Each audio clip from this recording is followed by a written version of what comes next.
Hello भाइयों और बहनों, आज हम लोग पढ़ने जा रहे हैं अनुचुंबकीय के लिए लैंजविन सिद्धांत की विवेचना कीजिए तथा चुंबकीय प्रवृत्ति के लिए क्यूरी का नियम निगमित कीजिए।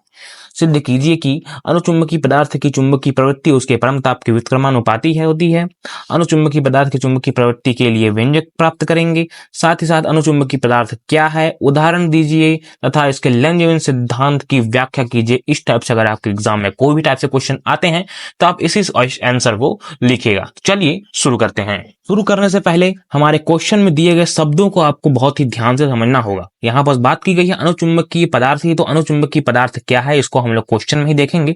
हम लोग चुंबकीय प्रवृत्ति क्या होती है इसके बारे में अभी देख लेते हैं। तो चुंबकीय प्रवृत्ति होती है कि किसी पदार्थ का एक गुण है चुंबकीय प्रवृत्ति, जो बताता है कि वह कितना आसानी से चुंबकित हो सकता है। मान लीजिए हमारे पास कोई पदार्थ है, तो उस पदार्थ का एक गुण है चुंबकीय प्रवृत्ति, वह कितनी आसानी से अपने में चुंबकत्व मतलब चुंबकित हो सकता है, उसे हम लोग कहेंगे चुंबकीय प्रवृत्ति।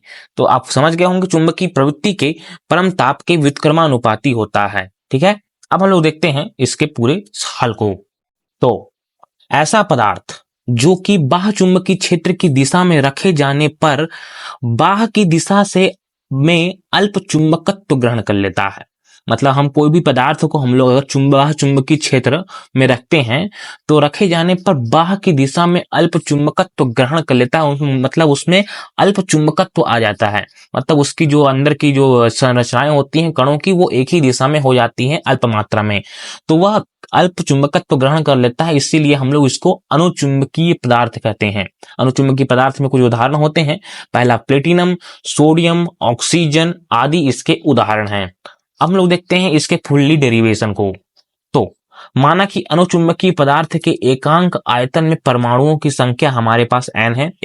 हमारे पास जैसे जानते होंगे कोई भी पदार्थ होता है तो वह परमाणुओं से मिलकर के बनता है, फिर परमाणु से अणु बनते हैं, फिर अणुओं से मिलकर के एक पदार्थ पूरे संपूर्ण पदार्थ का निर्माण होता है। तो वही कोई हमारे पास अनुचुंबकीय पदार्थ है तो उसके एकांक आयतन में उपस्थित परमाणुओं की संख्या हो गई n। तो उसके एकांक आयतन में जितने भी परमाणु होंगे, मान लीजिए कोई एकांक आयतन है, आपके बात कर रहे हैं कोई भी एक जगह का आयतन, तो उस जगह के हम लोग सब परमाणुओं की संख्याओं को n मान लेते हैं। तो प्रत्येक परमाणु की स्थायी चुंबकीय आघूर्ण, अब प्रत्येक परमाणु का जब हमारा चुंबकीय आघूर्ण निकालेंगे तो उसका स्थायी चुंबकीय आघूर्ण m हो जाएगा। ठीक है, तो चुंबकीय आघूर्ण क्या होता है? किसी चुंबक या धारावाहिक लूप की चुंबकीय शक्ति का माप। हमारे पास कोई चुंबक होगा तो उसकी चुंबकीय शक्ति के माप को हम लोग चुंबकीय आघूर्ण से रिप्रेजेंट करते हैं। तो चुंबकीय आघूर्ण बराबर हमारे पास m हो गया और परमाणुओं की संख्या n हो गई। यदि किसी परमाणविक चुंबक की द्विध्रुव की अक्ष, मतलब अक्ष आप जानते होंगे उनके ध्रुवों की बात हो रही है, तो अक्ष बाह्य चुंबकीय क्षेत्र B की दिशा से थीटा कोण बनाती है। हो गए, समझ गए होंगे आप किस तरीके से उनके द्विध्रुव की अक्ष जब बाह्य चुंबकीय क्षेत्र B की दिशा से थीटा कोण बनाती है तो चुंबकीय द्विध्रुव की स्थितिज ऊर्जा हम ज्ञात करेंगे। तो हमारे पास उसकी स्थितिज ऊर्जा बराबर U बराबर -mb cos थीटा प्राप्त होगी। यहाँ पर हम लोग जैसे ही इसके डायग्राम के थ्रू आप समझ सकते हैं कि इस तरीके से हमारे पास एक डायग्राम है, उसमें हम लोग देख सकते हैं कि चुंबकीय क्षेत्र B से हमारे पास दिशा से थीटा कोण बनाती है। तो थीटा कोण बनाती है तो चुंबकीय द्विध्रुव की जब हम लोग स्थितिज ऊर्जा निकालेंगे तो उनके बीच का जो कोण होगा उसके हिसाब से cos थीटा हो जाएगी, अक्ष है तो, और cos थीटा और mb माइनस में हो जाएगा क्योंकि वह विपरीत दिशा में है, तो -mb cos थीटा इस प्रकार से हो जाएगा। अब देखते हैं हम बाह्य क्षेत्र की दिशा में थीटा व थीटा प्लस डी थीटा कोण के बीच परमाणविक चुंबकीय द्विध्रुव की संख्या चुंबकीय द्विध्रुव में पाए जाने वाली प्रायिकता बराबर हम निकालनी है। मतलब हमारे पास थीटा कोण से बन रहा है, अब थीटा से वो डी थीटा मतलब उसमें कुछ कोण में परिवर्तन कर रहे हैं, तो परिवर्तन होने के बीच में परमाणुक चुंबकीय द्विध्रुव की संख्या में भी परिवर्तन होगा। तो उसके हम लोग संख्या में परिवर्तन किस प्रकार से होगा उसके हम लोग प्रायिकतम मान निकाल लेते हैं। तो प्रायिकतम मान हो गया e⁻−ut अपॉन kt। इस चीज को आपको याद रखना पड़ेगा, -ut अपॉन kt। फिर उसके पश्चात उस प्रायिकतम मान को हम लोग इस प्रकार से यहाँ पर देख सकते हैं कि dn बराबर, मतलब हमारे पास जो भी परमाणुओं की संख्या निकली है उसको हम लोग अब यहाँ पर प्रायिकतम मान के थ्रू निकालते हैं। तो dn बराबर a e⁻mb cos theta upon kt। यहाँ पर हमने u की मान को रख दिया है, u का मान हमने minus m B cos theta निकाला था, तो माइनस माइनस वहां से प्लस हो जाएगा, m B cos theta upon के टी। तो यहाँ पर हमारे पास डी एन बराबर हो जाएगा ए ई की power M B cos theta upon के टी डी ओमेगा।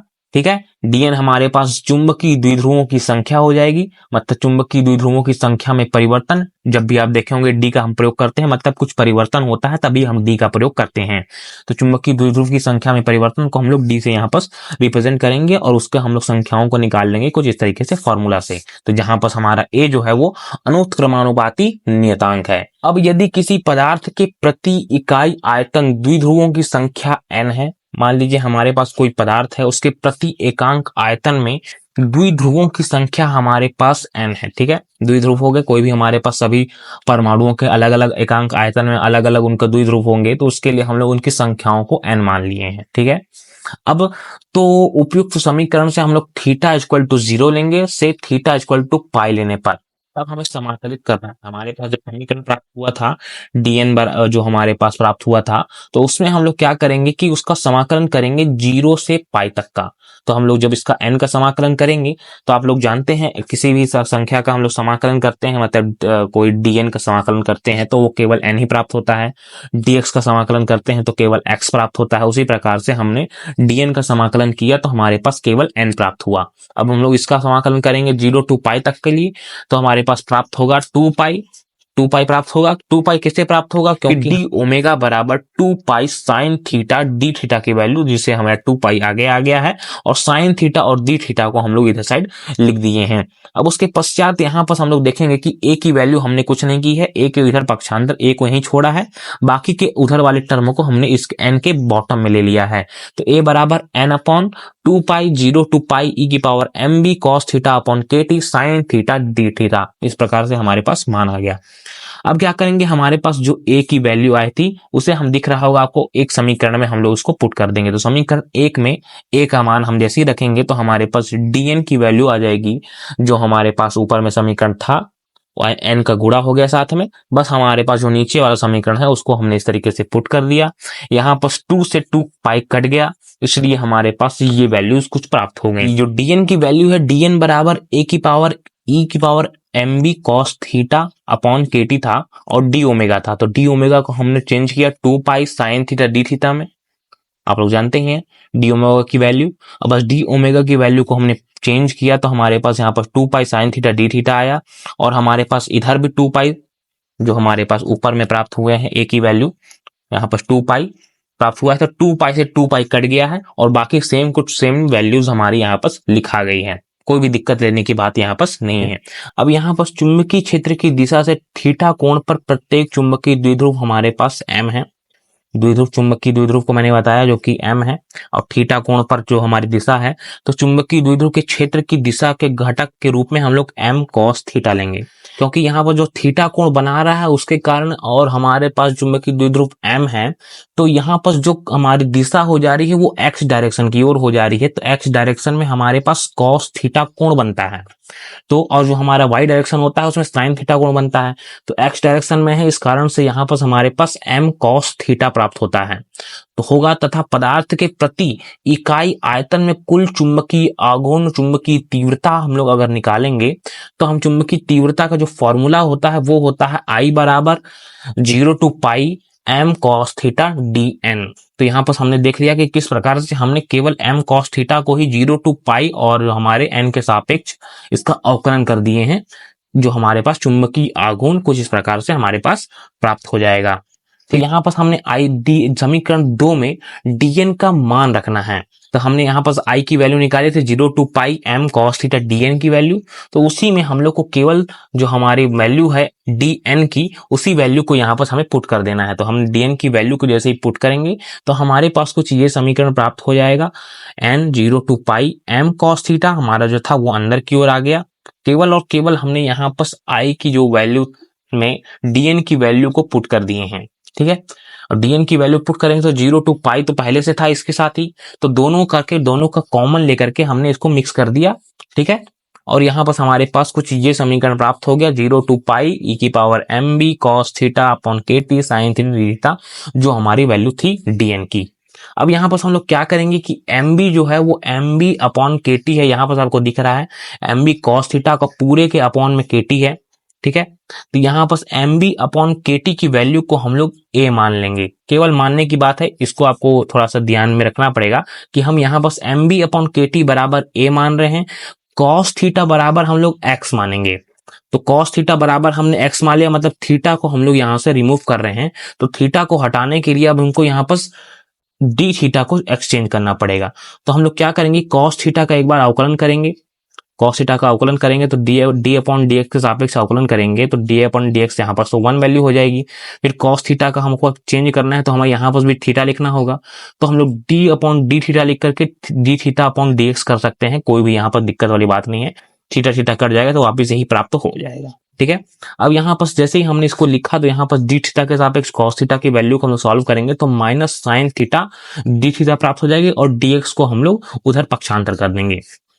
अब यहाँ पर हमारे पास ये वैल्यू प्राप्त हो गई dx के लिए, परंतु यहाँ पर तो हमारे पास 0 to पाई कोण की वैल्यू भी है, तो अब हम यहाँ पर कोण की वैल्यू को सबसे पहले पुट करेंगे यहाँ पर x के मानों के, तो हमारे पास कुछ इस प्रकार से मान प्राप्त होंगे। मैं इसको यहाँ पर नहीं लिख पाया हूँ तो एक अलग पेज में बना दिया हूँ, इसको पीडीएफ के रूप में आपको टेलीग्राम चैनल में बहुत ही एकदम सेम टू सेम जैसे का सही है उसी फॉर्मेट में आपको पीडीएफ में मिल जाएगा।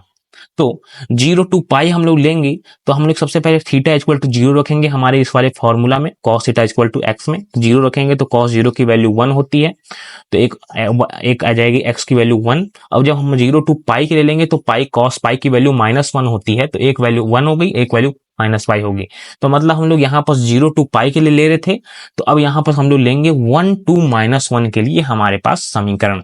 तो यहाँ पर हमारे पास कुछ इस प्रकार से समीकरण प्राप्त होगा कि यहाँ पर हमने देखा कि हमने ऊपरी समीकरण को आप मिलाएंगे तो यहाँ पर हमने एम बी अपॉन के टी बराबर हमने ए लिख दिया है, कॉस थीटा बराबर हमने एक्स लिख दिया है, साइन थीटा डी थीटा का बराबर डी एक्स आ रहा है, यहाँ पर माइनस लगा है तो हम इस माइनस को उधर पक्षांतर कर देंगे तो माइनस डी एक्स हमारे पास प्राप्त होगा। बाकी चीजें तो वही चीज है, यहाँ बस कॉस थीटा बराबर हमने एक्स मान लिया है, एम को हम लोग बाहर निकाल देंगे, सेम यही चीज एम बी अपॉन के टी यहाँ पर हमारे पास हो जाएगा ए, और कॉस थीटा जो वैल्यू है उसको हमने एक्स माना है तो यहाँ पर ई की पावर ए एक्स हो जाएगा, और साइन थीटा डी थीटा को हम लोग माइनस डी एक्स के रूप में लिख सकते हैं। तो उसी चीज को यहाँ पर हमें पुट कर देना है सिंपली फॉर्मेट में, सभी मानों को ये केवल इसमें लिखना है, इतना तो आप लोग समाकलन में पढ़े ही होंगे। आई बराबर एन एम यहाँ पर हमने अभी निकाला +1 से -1 की ओर, x e की power ax minus D x upon plus से माइनस e की power ax minus D x. अब यहाँ पर आप लोग जानते होंगे एक फॉर्मूला होता है कि जब हम समाकलन में माइनस डी एक्स के रूप में लिखते हैं तो इस डी एक्स माइनस को हटाने के लिए हम लोग इस चिन्हों में परिवर्तन कर देते हैं, जो हमारे समाकलन की घातें होती हैं उनके घातों के चिन्हों में परिवर्तन कर देते हैं, तो इस कारण से हमारे पास ये जो हमारा माइनस है वो हट जाता है। तो इसका एक फॉर्मूला होता है, तो उस फॉर्मूले को आप देख रहे होंगे। अब यहाँ पर हम देख सकते हैं कि एन एम बराबर यहाँ पर हमारे पास -2 प्लस हो गया, क्योंकि हमने यहाँ पर से माइनस चिन्ह हटा दिया, इसलिए ये वैल्यू -1 से +1 की ओर हो गई। जस्ट ऑफ नीचे में भी -1 से +1 की ओर हमारे पास वैल्यूज हो गई, और यहाँ पर आप लोग देख सकते हैं बाकी चीजों को हमने सेम टू सेम लिख दिया है, e की पावर ax dx, x एक e की पावर ax dx, कोई दिक्कत वाली बात यहाँ पर तो नहीं है। अब हम लोग क्या करेंगे कि इनका समाकलन करेंगे। समाकलन करने आप जानते होंगे x जो है यहाँ पर हमारे पास इनटू फॉर्मेट में है, ठीक है, तो इनटू फॉर्मेट में है तो हमारे पास इसको समाकलन करना होगा, तो समाकलन दो भागों में हो जाएगा, तो मतलब पहले पद को हम लोग छोड़ेंगे, फिर दूसरे पद का समाकलन दूसरे पद को करेंगे, फिर उसके बाद उसका समाकलन का फॉर्मूला आप लोग जानते ही होंगे, नहीं जानते होंगे तो यहाँ पर आपको दिख रहा होगा। तो हम लोग इसको समाकलन के फॉर्मूला के साथ हम लोग हल करेंगे तो हमारे पास ये वैल्यू प्राप्त होगी, x की power e ax upon a minus e की power ax upon a square, जो कि -1 से +1 की ओर हमारे पास इसका समाकलन का मान हो जाएंगे। फिर नीचे वाले में e की पावर x, तो हमारे पास a हमारा बॉटम में आ जाएगा, कोई भी दिक्कत वाली बात आपको नहीं लेनी है, ठीक है, ये हमारा बॉटम में आ गया। जस्ट ऑफ हमारे पास जो था वैल्यू ex हमारी सिंपली सीधे सीधे लिखा गई, e की पावर ax अपॉन a, यहाँ पर हमारे पास -1 से 1 की ओर वैल्यू आ गई। अब यहाँ पर हमको जो सॉल्व करना है, उस वैल्यू को सॉल्व करने के लिए आपको थोड़े से इधर की ओर ध्यान लगाना पड़ेगा। तो यहाँ पर हम लोग देखते हैं कि उसके आगे अब किस प्रकार से सॉल्व करना है। तो यहाँ पर हमने ऊपर वाले वैल्यू में देखा 1 और 1 रखे थे हमने, 1 अब यहाँ पर हम माइनस का चिन्ह लगाएंगे। अब नीचे वाले वैल्यूज को -1 पुट करेंगे तो एक्स की पावर यहाँ पर हम लोग -1 कर देंगे, एक्स की पावर -1 रखेंगे तो माइनस ए हो जाएगा। तो माइनस ई की पावर माइनस ए अपॉन ए माइनस ई की पावर माइनस ए अपॉन ए स्क्वायर हो गया। ठीक है, जस्ट अब हम लोग इसी में भी वही चीज करेंगे, पहले 1 की वैल्यू रखेंगे फिर -1 रखेंगे एक्स के स्थान पर, तो हमारे पास कुछ ये समीकरण प्राप्त होगा। अब हम लोग क्या करेंगे कि इन दोनों का यहाँ पर क्या कर रहे हैं कि केवल और केवल माइनस चिन्ह को हम लोग अंदर की ओर गुणा कर रहे हैं। माइनस चिन्ह को गुणा करेंगे तो माइनस यहाँ पर हमारा प्लस हो जाएगा, सेम यहाँ पर भी हमारा प्लस में परिवर्तित हो जाएगा। ठीक है, प्लस में हो गया। बाकी चीजों को हमने वैसे ही उतार दिया सेम चीज। अब हम लोग क्या करेंगे कि यहाँ पर कर रहे हैं हमने केवल और केवल इनका सेम जो नीचे वाले ए वाले को एक साइड हमने कर लिया है। यहाँ पर आप लोग देख सकते हैं कि हमारे पास ए और ए वाले हैं उसको हम लोग एक साइड कर लिए हैं, और ए स्क्वायर वाले को एक साइड कर लिए हैं। तो ए और ए स्क्वायर को हमने एक साइड कर लिया। फिर उसके बाद हमको कुछ भी नहीं करना है। यहाँ पर हमारे पास ये वाली वैल्यू हमने क्या की है, केवल और केवल लघुत्तम लिया है। यहाँ पर हम लोग लघुत्तम लेंगे तो हमारे पास ए वैल्यू प्राप्त हो जाएगी ई की पावर ए माइनस ई की power minus A. Just of हम लोग सेम इधर के भी वैल्यूज को अलग अलग करके इन लोग का अलग और ये लोग का अलग हमने लघुत्तम प्राप्त कर लिया है। तो ई की पावर ए प्लस ई की पावर माइनस ए अपॉन ए प्लस ई की पावर माइनस ए माइनस ई की पावर ए अपॉन ए स्क्वायर। इतना तो आप लघुत्तम तो जानते होंगे, जिसका बहुत ही सिंपल यहाँ पर हमने सॉल्विंग की है। फिर उसके बाद अब आप लोग देखेंगे कि यहाँ पर हमने कुछ नहीं किया है, केवल और केवल जो नीचे वाले वैल्यू थी हमने उसको ऊपर पक्षांतर कर दिया, केवल हमने उसको परिवर्तित किया, ऊपर में डाला है, मतलब जो हमारा बटे के रूप में था उसको हमने ऊपर कर दिया। तो ए अपॉन ई की पावर ए माइनस ई की पावर माइनस ए हो जाएगा। अब हम लोग देख सकते हैं कि यहाँ पर जो हमारे पास है इसमें हम लोग इसका इनटू करेंगे तो ए के साथ ए यहाँ पर कट जाएगा। ठीक है, तो ए के साथ ए कट गया और इसके बटे में ये आ गया। ठीक है, ई की पावर ए प्लस ई की पावर माइनस ए अपॉन ई की पावर ए माइनस ई की पावर माइनस ए हो जाएगा। फिर प्लस का चिन्ह आएगा, यहाँ पर भी ए और ए की हमारी वैल्यू कट रही है, एक ए बच रहा है तो उस ए को हम लोग यहाँ पर पुट कर देंगे और जस्ट ऑफ माइनस ई की पावर ए माइनस ई की पावर ए, ये वाला हमारे पास दोनों का वैल्यू यहाँ पर सीधे सीधे लिखा जाएगा। अब आप लोग देख रहे होंगे कि यहाँ पर केवल माइनस चिन्ह का ही परिवर्तन है, बाकी चीजें तो सेम टू सेम दिखाई दे रही हैं। यहाँ पर हम लोग अगर माइनस के चिन्ह को हम कॉमन ले लेंगे तो ये ऊपर और नीचे वाला समान रूप में दिखाई देने लगेगा। तो वही चीज हमने की है कि यहाँ पर हमने माइनस चिन्ह को जस्ट ऑफ इसमें से कॉमन लिए हैं तो ये वाला प्लस के रूप में बदल जाएगा और ये वाला माइनस के रूप में आ जाएगा। Just of same to same ऊपर वाले के वैल्यू के समान हमारे पास प्राप्त हो जाएगा। तो यहाँ पर आप लोग देख रहे होंगे कि ये दोनों सेम टू सेम आ गए। फिर इस वाले और इस वाले को हम लोग काट देंगे तो हमारे पास प्राप्त हो जाएगा -1 upon A N M E की पावर ए प्लस ई की पावर माइनस ए अपॉन ई की पावर ए माइनस ई की पावर माइनस ए -1 अपॉन ए हमारे पास ये प्राप्त होता है। अब यहाँ पर आप लोग देख रहे होंगे हमारे पास ये मान प्राप्त हो गया है। अब इस मान को हम लोग, ये जो अंडर में प्राप्त हुआ है इस मान को हम लोग बोलते हैं कॉथ ए। इसका वैल्यू होता है, इसको आपको थोड़ा सा ध्यान में रखना पड़ेगा, कॉथ ए बराबर होता है ई की पावर ए प्लस ई की पावर माइनस ए अपॉन ई की पावर ए माइनस ई की पावर माइनस ए। ये हमारी कॉथ ए की वैल्यू होती है। ठीक है, कॉथ ए की वैल्यू हमने यहाँ पर पुट कर दी है तो आपको हमारे पास ये समीकरण प्राप्त हुआ। इस समीकरण में हम लोग एनएम की वैल्यू को हम लोग I0 मान लेंगे। I0 है संतृप्त चुंबकन तीव्रता, N इंटू एम बराबर I0 संतृप्त चुंबकन तीव्रता हो जाएगी। I0 हमने मान लिया और इस वाले पूरे समीकरण जो टर्म है उसको हम लोग LA मान लेंगे।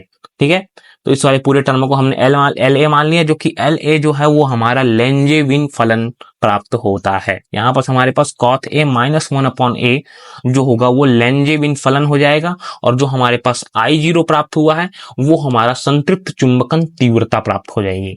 अब यहाँ पर हमें क्या करना है, कुछ कंडीशंस को लेकर के सॉल्व करना है।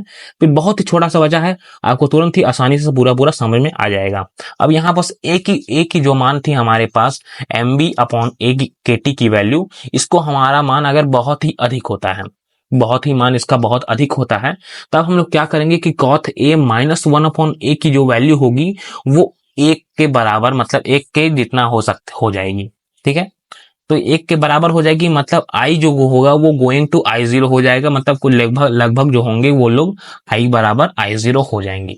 ठीक है, ये कंडीशन अगर हमारे पास बहुत अधिक जो हमारी mb/kt की वैल्यू होगी। जब हमारा a इक्वल टू mb/kt का मान अगर अधिक अल्प होगा, मतलब बहुत ही ज्यादा कम वैल्यू होगी, तो e की पावर a बराबर प्राप्त होगा 1 plus a square upon 2 factorial plus a cube upon 3 factorial plus की घात a की घात 4 अपॉन 4 फैक्टोरियल, इस प्रकार से आगे प्राप्त होगा।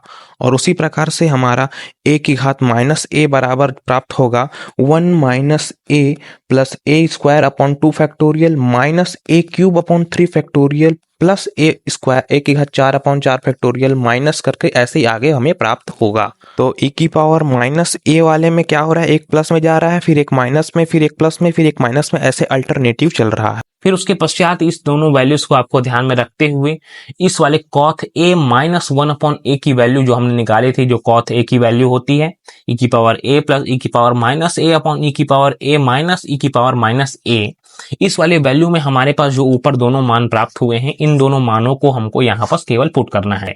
इसको आप लोग कुछ इस प्रकार से समझ सकते हैं।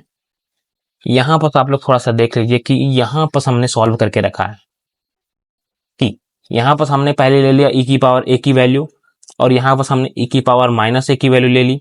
जस्ट ऑफ e की पावर a माइनस e की पावर माइनस a था, कोई भी दिक्कत वाली बात नहीं है। e की पावर a प्लस e की पावर माइनस a, e की पावर a माइनस e की पावर माइनस a, कोई भी दिक्कत नहीं है, जो वही चीज है, बस यहाँ पर बीच में प्लस और माइनस का हेर फेर हुआ है, बाकी कोई दिक्कत वाली बात नहीं है। अब यहाँ पर आप लोग देख रहे होंगे कि ये हमारा प्लस a के रूप में है और यहाँ पर हमारा माइनस a के रूप में है। तो हम लोग यहाँ पर ब्रैकेट को हटा करके इसको सॉल्व करेंगे। तो इस प्रकार से आप लोग नीचे देख सकते हैं कि यहाँ पर हमारे पास जो वैल्यूज प्राप्त होंगी इस प्रकार से लिखा जाएगा। ठीक है, फिर यहाँ पर हमारे पास एक प्लस में है, एक माइनस में है, सेम इसके आगे वाले भी वैसे ही होंगे। एक हमारे पास यहाँ पर प्लस में होगा तो यहाँ पर माइनस के रूप में होगा, फिर इसके अगला वाला जो रहेगा प्लस में तो यहाँ पर भी प्लस में रहेगा, परंतु उसके अगला वाला जो होगा वो माइनस में होगा, एक तो प्लस में इधर होगा, एक तो इधर वाला माइनस में होगा। तो जस्ट ऑफ यहाँ पर एक एक करके जो हमारे अगले अगले होंगे इसके बाद वाले वो कटते जाएंगे, मतलब ऊपर में जो हमारा होगा वो सम वाले बच रहे हैं और विषम वाले कट रहे हैं। जस्ट ऑफ हमारे पास नीचे में क्या हो रहा है कि सम वाले जो हो रहे हैं, सम घात वाले वो कट जा रहे हैं और विषम वाले नीचे में बच रहे हैं, क्योंकि हमारे पास ऊपर में माइनस चिन्ह था। तो माइनस चिन्ह था तो अंदर वाले जो हमारे थे ये माइनस a वाले को प्लस में परिवर्तित कर देता है और जो प्लस वाले थे उसको माइनस में परिवर्तित कर दिया। ठीक है, तो इस प्रकार से हमारे पास कुछ ये वैल्यूज कटेंगी और हमारे पास जो प्राप्त होगा वो 2 plus 2a square upon 2 factorial dot dot dot dot dot, इस प्रकार से हमारे पास ये दोनों वैल्यूज प्राप्त होंगी। अब यहाँ पर क्या देखना है आपको कि हमारे पास जो लास्ट बचेगा वो कुछ वैल्यूज हमारे पास जो हमारे पास देखा था हमने, वो इस प्रकार से हमारे पास वैल्यू आ जाएगी 1 plus a square upon 2 factorial plus dot dot dot dot dot, इस प्रकार से 2a प्लस a की power 3 factorial dot dot dot minus 1 upon a। ठीक है, अब यहाँ पर हमारे पास जस्ट ऑफ यही वैल्यू हमारे पास प्राप्त हो गई। अब a को उच्च घातों को नगण्य मानने पर, अब यहाँ पर हमने जो हमारे अन्य घात है यहाँ पर 2 से इसके बाद की जो घातें होंगे उसको हमने नगण्य मान लिया। जैसे ही हमने नगण्य माना तो इसके आगे वाले जो घातें होंगी वो फिनिश हो जाएंगी। तो हमारे पास कॉथ a माइनस 1 अपॉन a बराबर 1 प्लस a स्क्वायर अपॉन 2 बटे a 1 plus a square upon 6 minus 1 upon a हमारे पास वैल्यूज प्राप्त हो जाएंगी। ठीक है, इतना तक तो आपको मुझे लगता है समझ में आ गया होगा। तो हमारे पास जो वैल्यू प्राप्त हुई थी वो यही रही, है ना। फिर उसके पश्चात यहाँ पास कुछ भी नहीं करना है, केवल यहाँ पास हमारे पास एक फॉर्मूला यूज होता है। इस फॉर्मूले को आपको दिख रहा होगा, उस फॉर्मूले में रखेंगे तो ये हमारे पास समीकरण ये वाला प्राप्त हो जाएगा 1 plus a square by 3 minus 1 upon a, ये हो जाएगा हमारे पास प्राप्त। अब यहाँ पास हमको सिंपली फॉर्मेट में इसके अंदर में a का गुणा करेंगे तो 1 upon a plus a 2 square upon 3a प्राप्त हो जाएगा माइनस 1 अपॉन a। और जब हम लोग इसको सॉल्व करेंगे तो 1 अपॉन a और a से a कट जाएगा। ठीक है, a से a यहाँ पास एक a और एक a यहाँ से कट गया, यहाँ पास माइनस 1 अपॉन a है और यहाँ पास प्लस 1 अपॉन a, तो ये और ये भी कट रहे हैं। तो हमारे पास केवल और केवल बचेगा a अपॉन 3, जो हमने यहाँ पास लिख दिया a बाई 3 हमारे पास केवल बचा, जो कि यहाँ पर हम लोग देखते हैं कि a की जो हमारी वैल्यू थी वो थी mb अपॉन kt और 3 इंटू में है तो हमने लिख दिया mb अपॉन 3 kt।